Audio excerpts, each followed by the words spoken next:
Nasa panig tayo ng mundo po ha. Magandang gabi, magandang umaga po sa inyo. Sana po ay nasa maayos kayong kalagayan sa pagpapanood ng bagong video na ito natin. Pasensya na ho kayo't ginabi-gabi na ang ating entry for today. At ngayon po ay Martes na, no? Sobrang sama po ng pakiramdam ko. Alam niyo yun na ako ay kahit ho ako'y natulog mula umaga hanggang hapon, pakiramdam ko pa pagod na pagod ako at ang sipon ko po ay grabe. Nagluluha po ang aking mata sa sipon. At sobrang sakit ng aking ulo. Ngayon po naibili na ako ng anak ko ng gamot po dahil naubos. Ayan po, nakainom na tayo. Ayan. Kaya umayos-ayos na. Hinintay ko lang talaga umepekto. Kaya po nakapag-reading na, no? At dun po sa mga nag-wire na hindi ko masagot ng maayos po, pasensya na po kayo. Hindi ko talaga ako makapatagal. Yung nakatitig po sa sa cellphone, hindi ako makatagal po. Ang sakit po lalo ng mata at nagluluha nga. Pasensya na po ha. Baka bukas magiging maayos ang pagsagot ko sa inyong mga katanungan. Pasensya na po ha. Okay po, so ito na. Meron tayong King of Wands, meron tayong The Hierophant. Okay po. So yun ang unang lumabas dito sa ating White Tarot card. Ayan. Ulitin ko, hindi po lahat makaka-resonate. So kapag naka-resonate sa'yo, para sa'yo po ito ha. Ito nga po tayo hindi nakapasok sa trabaho. Nanghinayang ako kasi alam niyo po malaki yung nawawala sa akin kapag ako'y nakaka-absent. Pero hindi ko kasi mapilit ang aking katawan. Kagabi pa ito magdamag. Talagang nahirapan po ako. Nagluluha yung aking mata. Ayan. Okay po, kompleto na ang ating first na 4 card. King of Wands, we have here the Hierophant, Knight of Pentacles, and the Death po. Ayan. So, kompleto na po sila. Para sa ating first layer ha, ulitin ko, pwede kang makaresonate, pwede rin pong hindi ha. Sana po bukas ay umayos-ayos na ang ating pakiramdam. Ay naku po, ang hirap pagka may sakit. Ang hirap po. Lalo nga sa akin na marami ng maintenance, tas magkakasakit pa. Naku po. And we have here the Hangman. Okay. Alam niyo yung pakiramdam na para kang mababahing tapos ayaw tumuloy. Tapos po napakasakit na ng ulo. Tapos magluluha na lang ang inyong mata. Yan po ang nararamdaman ko ngayon simula pa kahapon. Sana nga po'y umayos na, Ang hirap po. Ayan, ayun po. Bumagsak na. And we have here the Page of Cups. Okay. Pasensya na po sa mga nag-i-inquire talaga ha. Hindi ako talaga makatagal po Lalong nagluluha yung mata ko And we have here the 5 of Pentacles. Okay po. Isa na lang. At meron tayo ditong Queen of Cups. Okay po. Sa kompleto niya, napakalayo na ng ating Queen of Wands at ang ating Queen of Cups. So, ibig sabihin po na napakadami na ng inyong hindi lang ito siguro months na, maaaring taon na kayo pa nagkahiwalay. Pwede siguro sabihin natin mga 1 taon, ganyan Kasi ang layo nyo na, ang ating king at ang ating queen. So ito po talagang nagkahiwalay naman. O ayan po ha, maaaring itong pa nga po ay kasal. Kaya lang, alam nyo yun, ito na yung kanyang kinakatakot. Talagang tinapos niya kasi siya yung nagtapos ng relasyon ninyo Siya rin ang umalis. Pero ito na yung kinakatakot niya kasi nakikita niya na nagkakaroon ka ng pagbabago po. Inaayos ang sarili, Talagang nagkakaroon ka ng changes. Hindi lang siguro sa emosyon, pati sa physical. O, di ba? Pinagbubuti, pinapaganda ang sarili, inaayos. O, diba? Kumbaga, kung maganda ka na dati, mas maganda ka ngayon. So, ito na yung kinakatakutan niya. Bakit? Kasi isa lang ibig sabihin po nun. Naka-move on ka na. Talagang maayos na ang iyong pakiramdam. Okay po. So, ito lang siya. Para siyang the Hangman, Hindi niya rin naman alam kung anong gagawin niya Tingnan mo, nakatimik lang, nakatingin lang sa'yo. Pero hindi niya alam kung anong hakbang kanyang gagawin. Pero tinitignan niya ikaw sa mga ginagawa mo, sa mga nagiging itsura mo, sa nagiging desisyon mo sa buhay mo, no? So, ayan lang, ang takot niya, talagang eto na, dumating na ang kanyang pangamba. Dahil ang ibig sabihin lamang nito, talagang bumibitaw ka na. O, diba? Palagi ko, siguro kung mga 1 year, 2 years naman yan, no? At tapos, alam ka namang, diba, maghihintay ka pa sa mga ganitong klase ng tao. Parang akin naman nararapat lamang na ikaw po asikasuhin mo naman na ang sarili mo. Diba? Magpaganda ka para sa sarili mo, hindi po para sa kanya. Diba naman? O, magpa-sexy, magpapayat, improve yourself. Hindi lang sa physical. Siguro marami kang achievements sa ngayon. So talagang, alam mo yun, alam niyang hindi na siya makakapasok pa or makaka-entra sa buhay mo, ha. So ito na, nakikita ka niya, pati yung changes mo. Kaya lalong lumalago yung pangamba niya ngayon sa buhay. Okay po, and we have here the 7 of Wands. Ayan, talagang malabo po pati aking mata. Hindi lang kasi siya nagluluha. Ayan, sabi niya rito, no? Sabi niya, you are maintaining your control. O, talagang ikaw yung mismo ang nagko-control sa buhay mo sa ngayon. Walang ibang tao, no? Kumbaga kung ano yung meron ka ngayon, pinili mo yan.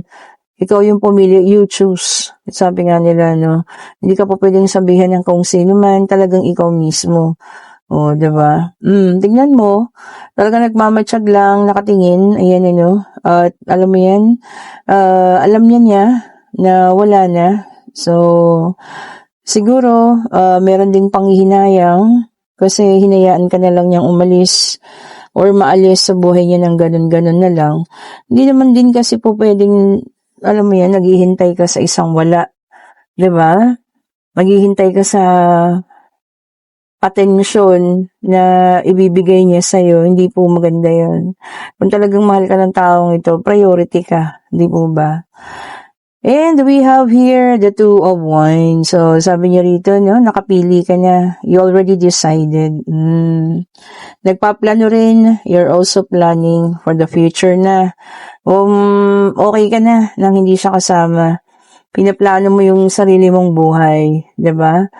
Yun So, eto na. Kaya yung kaba niya ngayon, wala nang pagsidlan, pero wala rin naman niya siyang magagawa. Alam niya na sa sarili niya na, 'di ba? Hanggang doon na lang po 'yun. Sa yung kaba niya, sobra-sobra. Ito na yung kinakatakot niya, yung panahon na ito. Mata nakikita niya na nag-iiba ka na. Oh, see? And there is a 4 of Wands here. Sabi niya rito, you're so happy, no? Sa pamilya mo. Oh, 'di ba? Masaya ka ngayon, kahit na wala sigurong ka-partner, kahit nag-iisa ka, you are so happy. Yung hindi lang partner ang nagpapasaya sa'yo, no? Pati pamilya, napapasaya ka.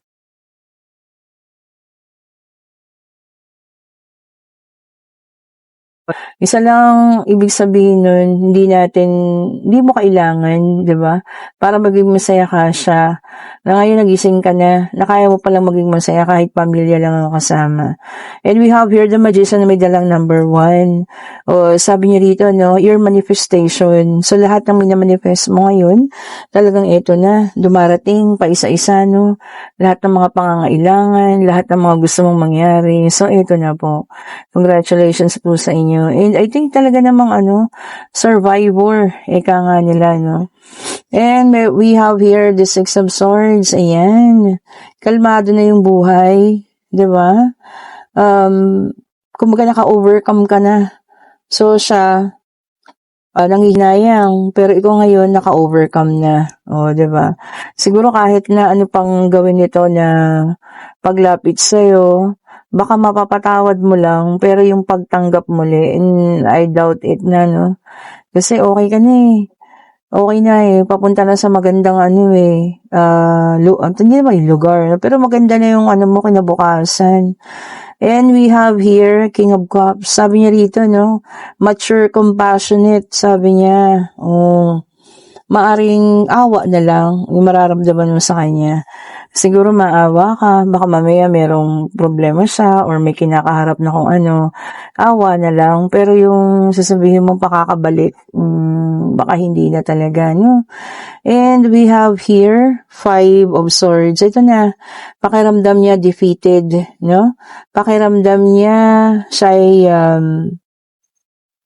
natalo, no? Talunan.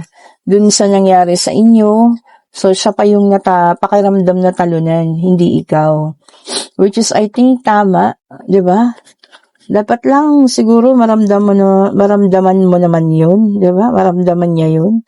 Paminsan-minsan, yung ganong pakiramdam.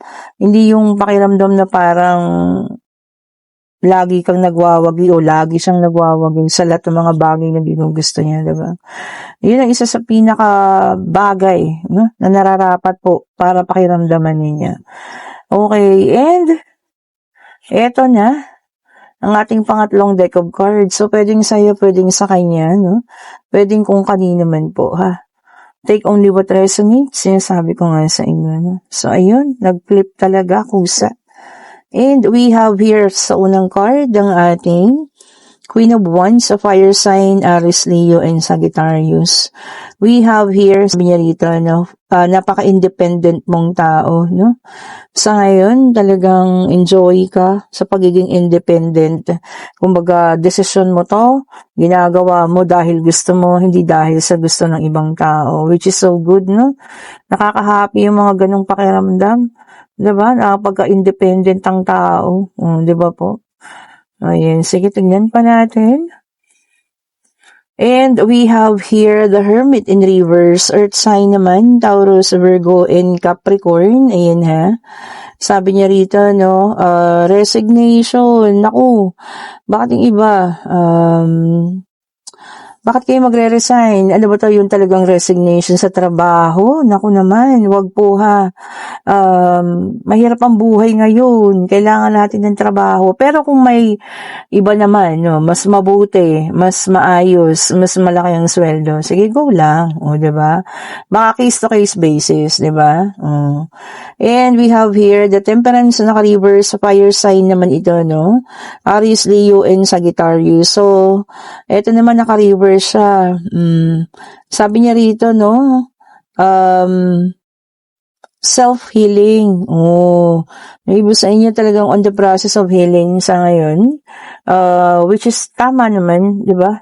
Talagang mag-heal na. Kasi kung palagi kang nandoon sa nakaraan, naku, mahirap po yun. Kailangan nating mag-move forward. Self-healing, ha? Diba? Yung hindi mo na kailangang magkaroon ng ibang tao para mag-heal ka, kundi sarili mo talaga. Diba po, no? And meron tayong 6 of Swords, air sign in reverse, halos naka-reverse lahat, ha? Gemini, Libra, Aquarius, ang mga air signs. So, merong fire, earth, and air, sea, water na lang yung kulang, ano? Tapos sabi niya rito, no? Meron daw pong delayed sa mga plano. Baka may kukulangin sa pondo, ganyan ano. Baka meron ding hindi maayos pa, so kailangan pang i-delay. Hindi po sinasabi na hindi matutuloy, pero may kaunting delay. Ayan ha. So ngayon pa lang, ayusin nyo na. Kung sa pakiramdam niyo magkaka-delay, ngayon pa lang po, ayusin nyo na ha. Lalo na kung ito ay mga travel plans ninyo or kung ano man po ha. Ayusin na. Ngayon pa lang po. Mahirap kasi yung baka mamaya tuluyan ng hindi makatotoo, di ba? So ngayon pa lang po, gawa na ng paraan kung na-foresight nyo na magkakaroon ng delay, di ba? And we have here the 3 of Wands, fire sign ulit ito, no? Sabi niya rito, expansion. Baka yung may mga negosyo dyan, magkakaroon ng expansion. Baka makakapag-isip naman kayo ng iba naman na negosyo, no? Aside sa kung anong meron kayo ngayon, which is good po. Kailangan talaga natin yun. Bukod sa trabaho, no? Kailangan talaga natin ng extra. Diba? Ang hirap ng buhay po. Napakamahal ng bilihin. Sobra po, no? And ito pa, yung krisis na kinakaharap natin ngayon sa pagtaas ng gasolina. Sobrang hirap po, ano? Sobrang napakahirap. And ito pa, ito na, we have the King of Pentacles, Earth sign ito, Taurus, Virgo, and Capricorn, sabi niya, no? Sabi niya rito, no? success and abundance. Yun naman. May nakaamba pa rin namang pagiging successful, and abundance, sabi maraming parating. Pasalamat tayo lagi sa Diyos, lalo niya sa kahit na mamunting bagay na blessing, Learn to be appreciative. Sabi ko nga, napaka-positibo ng mga bagay. Na yun, ugaling ganun. Pagka marunong ka mag-appreciate kahit maliit na bagay lang yan, mas marami pong darating, maliit, malaking bagay. Kailangan tayong magpasalamat po. And we also have here the moon na naka-reverse water sign. So, lumabas na ang water sign, Ibig sabihin po, nandito ng lahat ng zodiac sign. Ang mga water sign ay Cancer, Scorpio, and Pisces. Ayan. Sabi niya dito, confusion or pagkalito. Maaring malito kayo, Lalo na yung mga nagtatrabaho dyan, focus, kayo malilito, baka kung ano yan na dumating at kayo malito-lito daw. Ingat po. And para sa ating last card sa third deck, we have the Tower, fire sign naman ulit. Ayan. Sabi niya rito, disaster or awakening. Ayan, negative din. Wag naman. Kung ano man ito, na maaaring dumating, na hindi maganda, siguro kontrahin natin ang pagiging positivity natin. Diba? Kailangan sa ngayon pa lang maging positive na tayo kasi mararamdaman mo yan If there's going to be something wrong, diba? Maaaring meron kang pinaplano pero sa tingin mo parang hindi maganda yung magiging kahinatnan. Maging positibo ka na lang para mas ma-attract mo yung positivity. Diba po? Ayan, at pwede na kayong magtanong, pag-ibig, pangyayari, financial, kung ano man ang nais ninyong malaman ninyo. Pwede nyo na pong alamin ang kasagutan sa yes and no card. Ayan po, Divine Universe, ibigay mong kasagutan sa kanilang mga katanungan. Isa po, Isa lang po. Sige na. Ayan. Napakabilis po. And maaari po ang sagot. And for some of you po, talagang merong desisyong kakaharapin. And this is going to be a difficult decision, sabi niya rito, Sabi niya, napakahirap and you will be torn. Sabi niya, maiipit ka sa gitna ng pagdedesisyon na ito. Ayan, ano man po ang bagay na ito na kailangan niyong pagdesisyonan. Sana mapili ninyo yung tama, mapili ninyo yung magiging kapaki-pakinabang, mapili ninyo yung magiging maayos po ang desisyon na ito, Okay po, and kung nagugustuhan ang ating reading, pa-like, pa-share, pa-subscribe, and hit the notification bell para lagi kayong updated sa mga bagong videos na nire-release natin. At kung kayo yung nasa situational reading, na, alam mo yun, dumating na yung kinakatakutan niyang bagay, pero wala naman siyang ginagawa.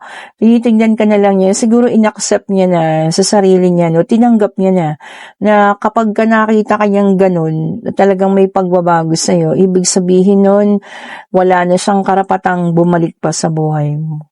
Okay po, at baka maaaring hindi mo na rin satin.